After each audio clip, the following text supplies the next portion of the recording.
Hello and welcome to Matt's Minute. This week we'll be examining the scripture in Nehemiah chapter 5, verses 14 through 19.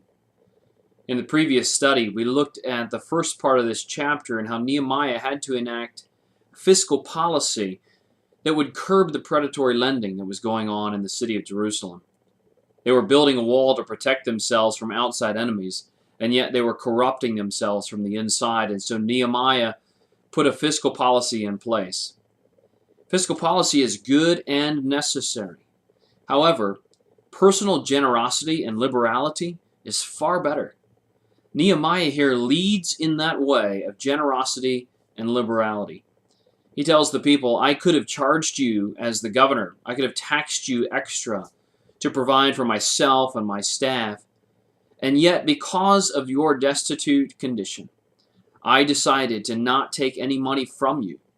And so in that way, he leads with a generous heart. The scripture says in the New Testament, the Lord loves a cheerful giver. Nehemiah demonstrates that to the people. Secondly here, you see that Nehemiah, in his generosity, he also doesn't point out everything that he does. In fact, the last verse of the scripture, let me read it to you here. It says, think upon me, my God, for good, according to all that I have done for this people. As leaders, we need to recognize that we don't need to laud everything that we do. There may be things that we do for people and the people that we are leading that they never see, but God sees.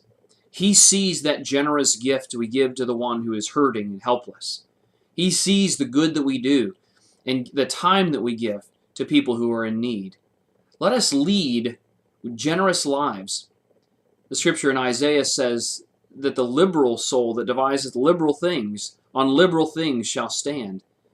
That word liberal means generous, the generous-hearted person. The Lord is happy with the generous-hearted person. So let's be generous this week. Let's be liberal with our time, with our finances, and let God have the increase in our lives. We must truly decrease, but God must increase. Let's be generous this week with our time and with our money. This has been Matt's Minute.